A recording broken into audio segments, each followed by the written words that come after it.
Bismillahirrahmanirrahim. Assalamualaikum warahmatullahi wabarakatuh.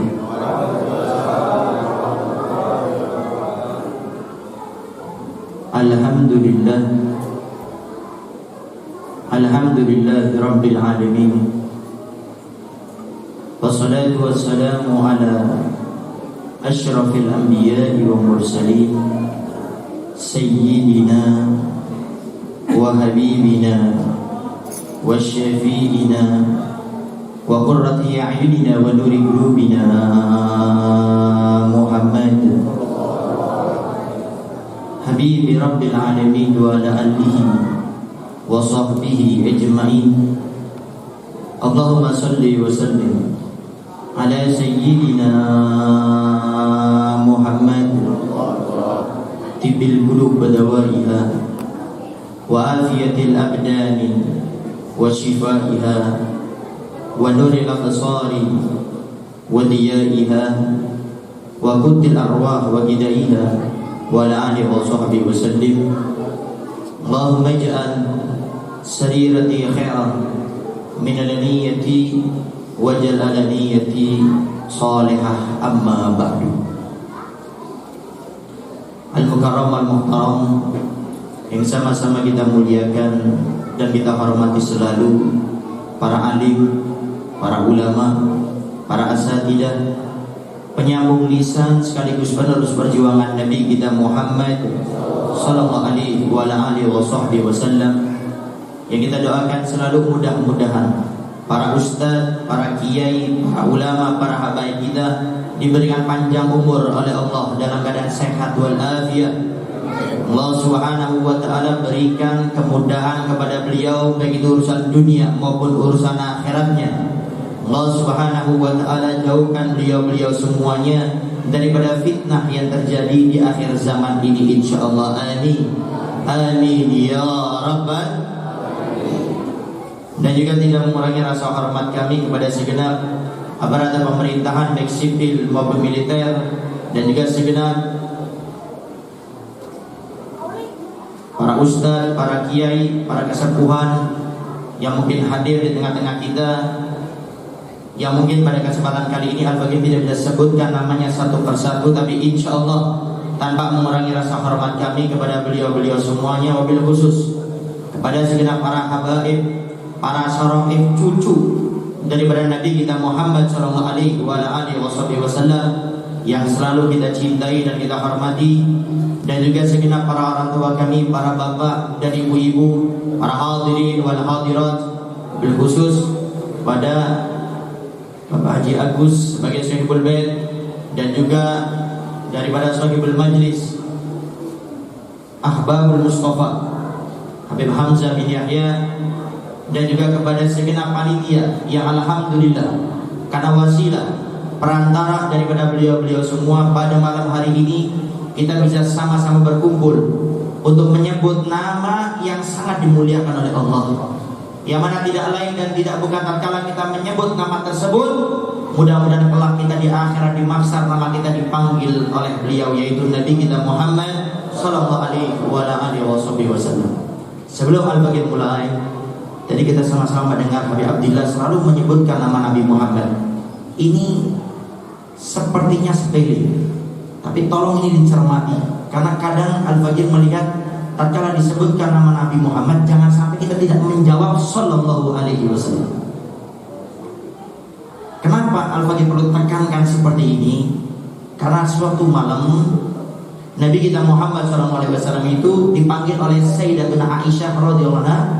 Tidak lain dan tidak bukan, beliau ini adalah istri daripada Nabi kita Muhammad sallallahu alaihi wasallam.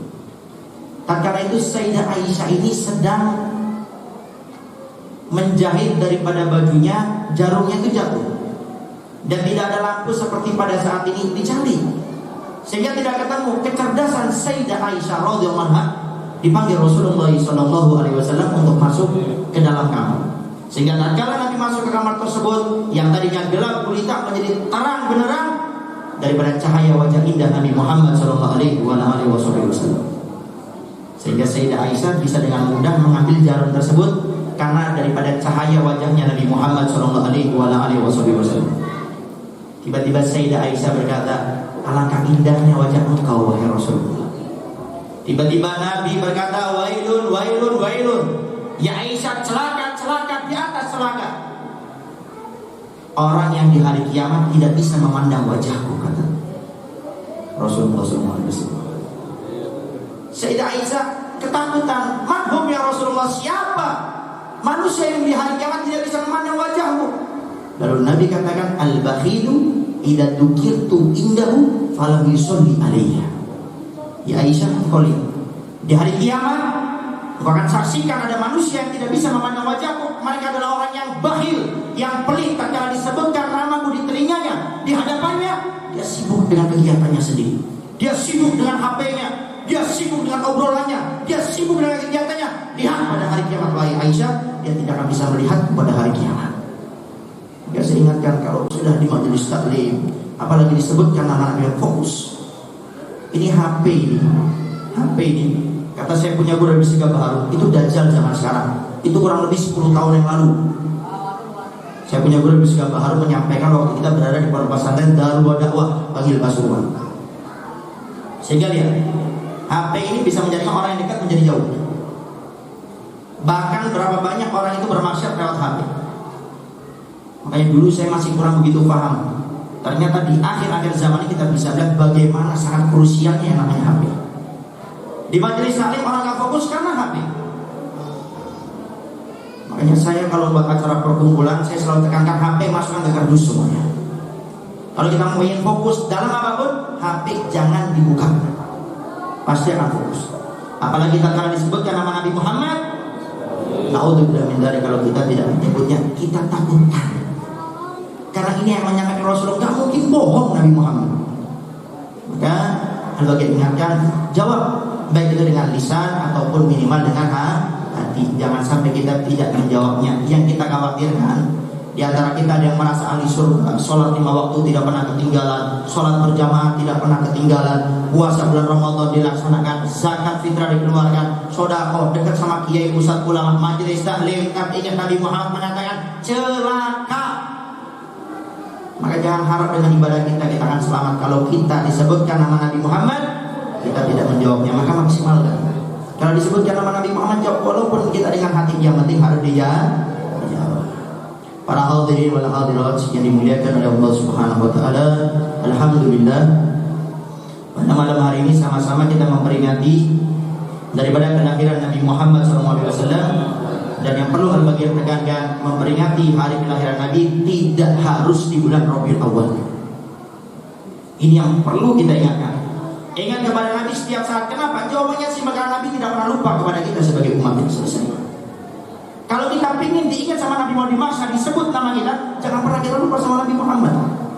Paling tidak sholawat kepada Nabi Muhammad. Tadi Habib Abdillah Bil-Faqih sudah menjelaskan, maka baca terus.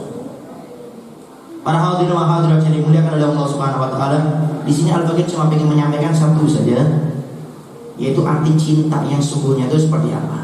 Kita kan mengadakan acara maulid ini karena cinta sama Nabi Muhammad. Cuma apakah betul-betul dengan kita mengadakan acara seperti ini termasuk cinta yang sungguhnya? Al-Habib Hasan bin Abdullah Asy'ari, kakak daripada Habib Salim Asy'ari, yang banyak daripada orang Indonesia melanjutkan studi belajarnya agamanya ke Ribat Syadili. Habib Salim punya kakak namanya Habib Hasan bin Abdullah Asy'ari. Dalam ceramahnya beliau pernah menjelaskan, bukanlah cinta dengan engkau mencium tangan ustadz, kiai, ulama. Itu bukan hakikat cinta yang sungguhnya. Itu cinta cuma bukan yang sungguhnya, kata beliau. Bukan juga cinta yang sungguhnya tatkala beliau meninggal dunia, engkau berziarah ke kuburannya, engkau mendoakannya. Itu bukan cinta yang sungguhnya. Tapi cinta yang sungguhnya tatkala engkau menjalankan apa yang mereka perintahkan dan engkau tinggalkan semua apa yang mereka larang. Ini cinta yang sungguhnya. Kalau kita tahu apa kita benar. Yang namanya cinta itu tidak harus nunggu orang tersebut.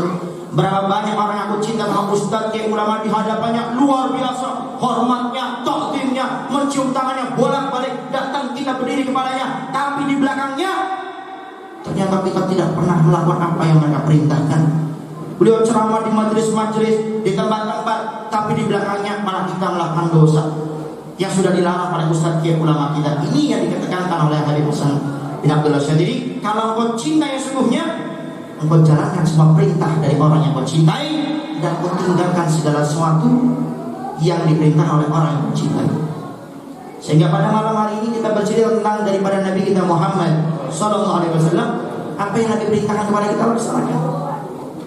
Dan sesuatu yang paling dicintai oleh Nabi Muhammad adalah belajar ilmu agama. Maka kalau kita ngaku cinta sama Nabi Muhammad, jangan cuma terpaku dengan acara maulid. Kalau maulid rame, kalau rojaban rame, kalau peringatan tahun baru Hijrah rame. Tapi kalau kita belum bisa memakmurkan majelis-majelis ustaz ke ulama kita yang mingguan, yang bulanan, belum cinta kita kepada Nabi Muhammad.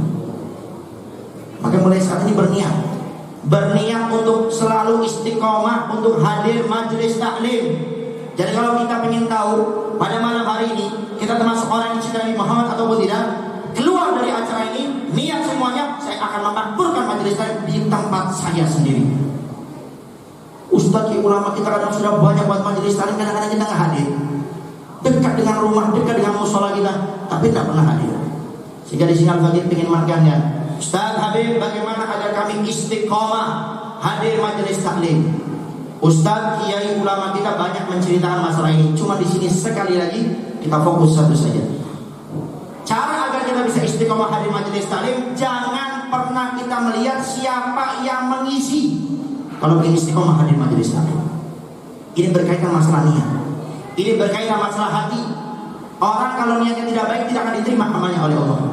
Orang hatinya busuk, walaupun dibungkus dengan bagaimana dia membungkus daripada hadir dengan dohir yang baik, tapi hatinya busuk, akan dihinakan oleh Allah Subhanahu wa Ta'ala. Maka pada saat ini mari berusaha kita setiap hadir majelis taklim jangan lihat sosoknya.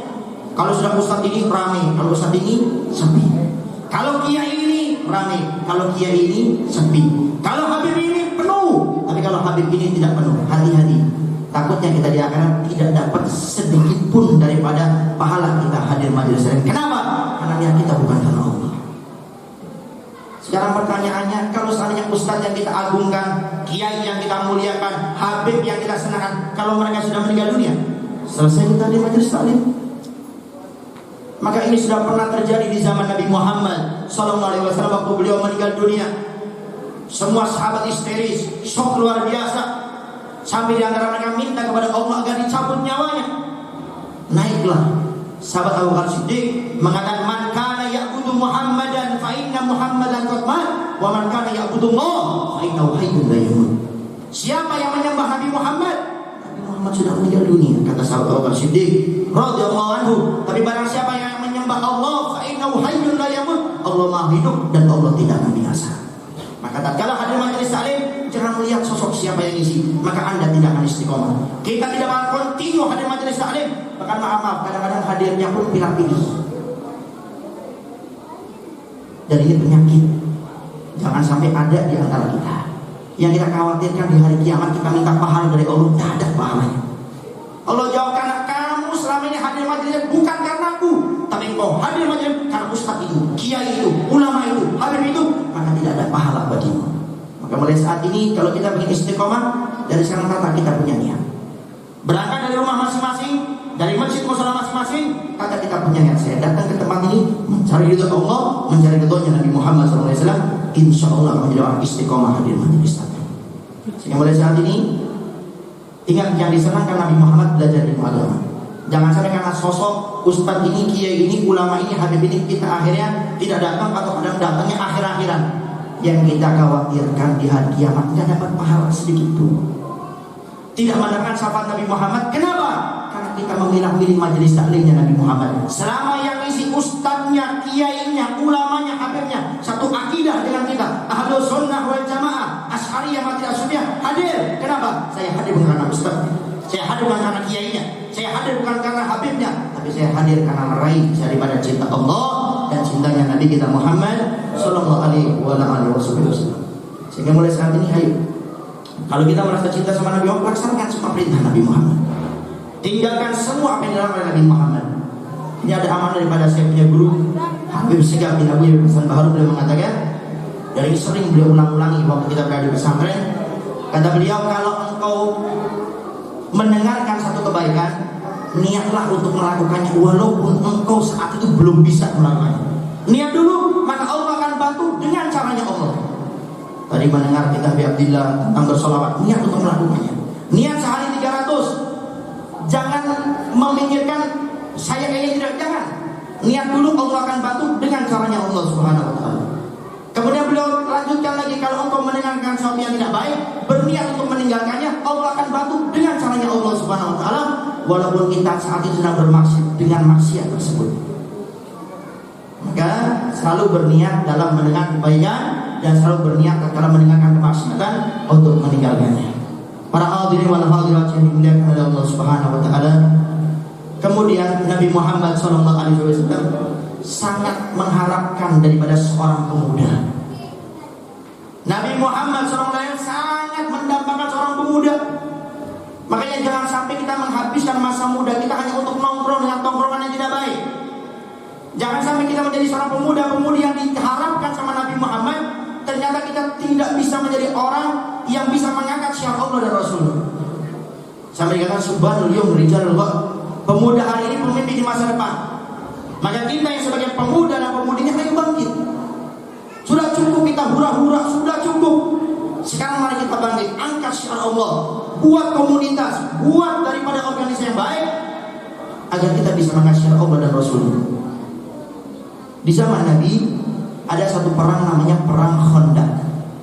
Perang Khandaq dinamakan Khandaq karena itu peperangan membuat parit yang besar dan panjang, sehingga cerita orang kafir tidak bisa untuk menyerang daripada Nabi Muhammad SAW dan sahabat-sahabatnya. Lalu ada satu orang di antara mereka, jagoannya, pentolannya, bernama Amr ibn Abdi Wud. Amr ibn Abdi Wud tersenyum melihat daripada parit yang besar tersebut, dimundurkan daripada kudanya, dicambuk dengan kencang kudanya. Ternyata dia melewati daripada lubang parit yang besar tersebut.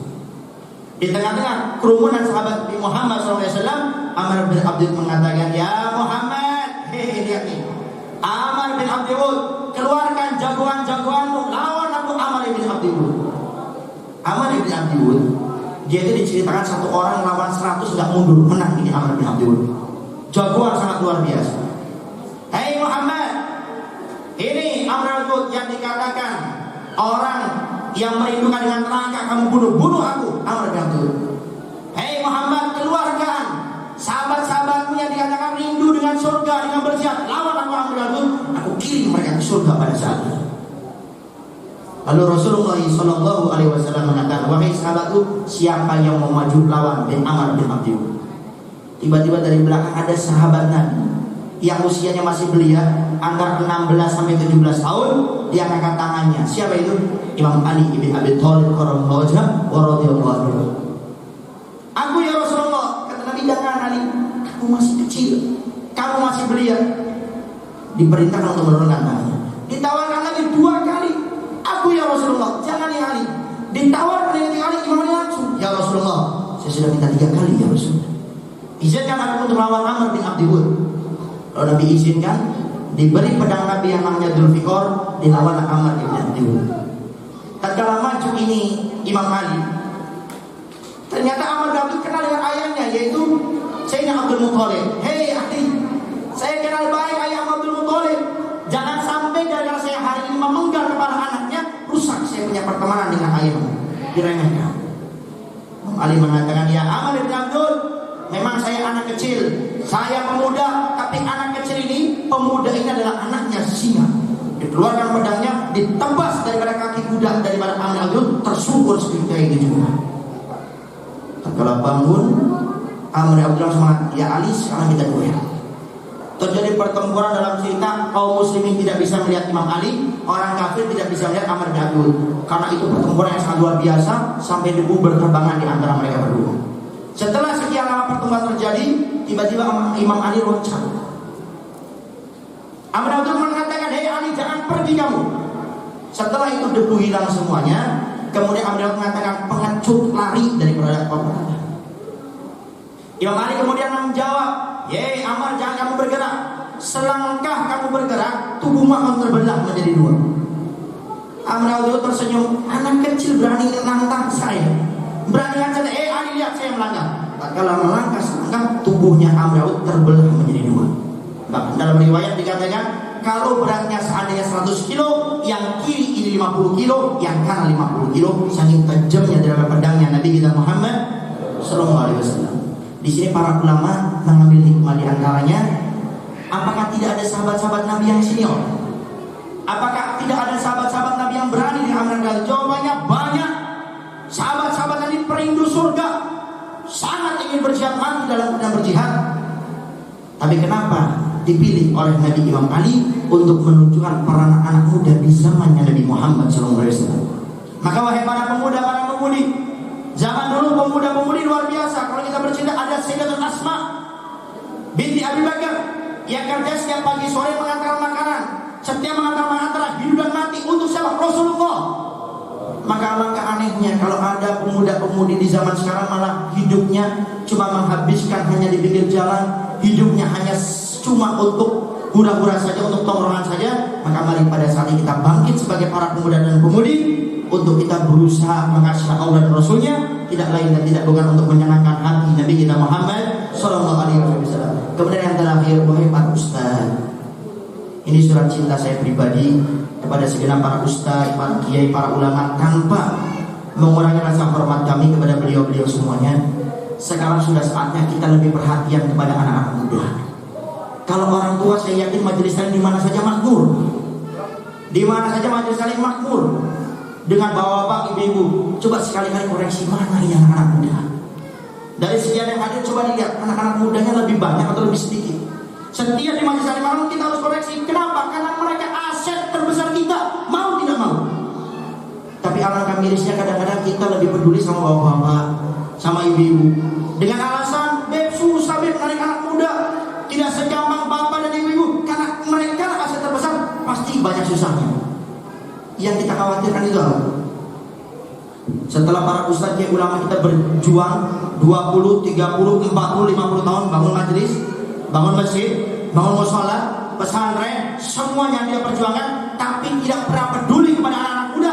Jangan salahkan, suatu saat tatkala kita sudah sepuh, kita sudah tua, besok yang main depan masjid kita, yang main depan mushola kita, yang main depan majelis kita, pesantren kita, yang main gaple anak-anak muda di masjid mushola kita. Jangan sampai mereka minuman keras, mereka minum di depan majelis taklim kita. Kenapa? Karena mulai hari ini kita tidak pernah peduli kepada anak muda, tidak pernah peduli kepada para pemudinya. Maka mulai saat ini ayo kita koreksi. Habib, mereka sulit bawa ke majelis taklim, jangan pakai majelis taklim. Kita buat acara-acara yang nyantai, mereka nongkrong di mana, kita datang jemput bola. Di dalam kitab Risalatul Mu'awanah, Al-Habib Abdullah bin Ali bin Muhammad Haddad, beliau mengatakan, tidak menjadi masalah ustaz, kiai, ulama di akhir zaman ini berbeda daripada kaidah para ulama zaman dulu. Apa itu? Al-ilmu yu'ta wa la ya'ti alim. Ilmu itu didatangi, bukan ilmu yang mendatangi orang. Ustaz didatangi, bukan ustaz yang mendatangi. Tapi kata beliau, seorang wali kutub di zamannya 60 tahun berapa beliau menjadi wali kutub, kata beliau, tidak apa-apa ustaz ke ulama mendatangi daripada mereka, tidak apa-apa. Itu di zaman beliau. Lalu bagaimana dengan zaman kita sekarang? Makanya sudah waktunya sekarang kita para ustaz ke ulama, ayo kita datang. Kalau mereka lihat kita pakai gamis, pakai takwa, pakai jubah, pakai imam, mereka segan, malu, gak mau hadir. Buka itu semuanya. Datang kita pakai jaket yang menunjukkan akhlak kita punya pakaian. Buat acara-acara yang sekiranya mereka itu bakal senang dengan kita. Karena saya yakin kalau sudah para pemuda dan pemudi hatinya senang dengan kita, mudah untuk diapapun. Sambil contoh sebagai penutup, saya saat ini tinggal di Kuningan, Cirebon. Dulu saya mondok di Dalwa, kemudian saya khidmat di Buya Yahya Al-Bahjah, kemudian sekarang saya lintas, saya punya guru Wisga Baharu, saya sekarang di Kuningan. Baru 1 tahun saya tinggal di sana. Saya waktu masuk ke daerah Kuningan tersebut, saya dipesan Habib, kalau Habib buat majelis taklim, tolong jangan untuk bapak-bapak, jangan untuk ibu-ibu, sudah banyak deh. Pagi kalau Habib mau saya bawa ke 3 majelis, pagi kata beliau, saya bawa ke 3 majelis, banyak deh. Tapi itu bapak-bapak, itu ibu-ibu deh. Katanya itu mah yang orang sudah mau meninggal, Bib. Tapi kita pengen ada yang merangkul anak muda, Bib. Di tempat kami banyak anak muda, cuma tempatnya bukan di masjid, tempatnya bukan di musola, tempatnya bukan di majelis taklim, tapi di tongkrongan mereka. Karena kita berpikir bagaimana cara. Saya ingat pesan guru-guru kita, ambil hatinya, maka mereka ikut dengannya. Sehingga akhirnya kita buat acara program, di antaranya ini kita buat program yang ngopi, ngobrol perkara iman. Mereka nongkrong di warung mana kita datang. Saya dari mungkin kurang lebih 4 bulan saya buat acara ngopi, saya nggak pernah pakai takwa. Saya selalu pakai jaket, kopi warna, saya pakai sarung. Saya datang ke sana, kemudian kita ngobrol buat hati mereka senang. Kemudian kita buat acara namanya tanya jawab, ngopi, ngobrol perkara iman. Nggak pakai kita, nggak pakai apapun. Setelah mereka hatinya senang, alhamdulillah. Yang tadinya saya kalau datang mereka pakai celana pendek, mereka pakai kaos oblong, sekarang bahkan di antara mereka ada yang pakai gamis tanpa kita suruh, ada yang pakai takwa. Bahkan sebelumnya mereka banyak yang bertato, sekarang alhamdulillah malah mereka menjadi pejuang kita di majelis kita setiap malam Kamis. Bagaimana caranya? Lepaskan kita punya ustaz, lepaskan kita punya jubah semuanya, jadilah seperti mereka, tapi dengan akhlak, dengan syariat, insya Allah. Dan kalau hati mereka sudah kena, insya Allah kita bisa gerakan menjadi apapun. Oleh karenanya, ayo barang-barang mulai saat ini kita perhatikan para pemuda dan pemudi kita, karena mereka aset bangsa. Kita lebih baik capek memegang mereka, tapi tak kala kita sudah tua, kita akan aman, kita akan nyaman. Kenapa? Setelah kita sudah tua, mereka akan meneruskan perjuangan kita. Para hadirin wal hadirat yang dimuliakan oleh Allah Subhanahu wa taala, mungkin itu saja yang bisa Al-Fakir sampaikan. Kurang lebihnya Al-Fakir minta maaf. Mudah-mudahan semua yang kita dengarkan dari tadi, mudah-mudahan semuanya bisa diamalkan dengan niat yang baik. Allah berikan kemudahan tersebut. Akhirul kalam. Wassalamualaikum warahmatullahi wabarakatuh. Waalaikumsalam warahmatullahi wabarakatuh. Syukran kasiran kita aturkan kepada Al-Mukarram Sayyidul Fadilah Habib Novel Al-Atos dari Kuningan, yang mana begitu jelas beliau sampaikan terlebih-lebih untuk kita pemuda-pemudi yang insya Allah jadi aset atau penerus orang tua kita. Hal ini pun selaras dengan sabda Rasulullah sallallahu alaihi wasallam, "Habbul khalaiq syabun hadatsu sinni fi suratin hasanatin jamilatin ja'ala shababahu wa jamalahu lillah wa fi ta'atihi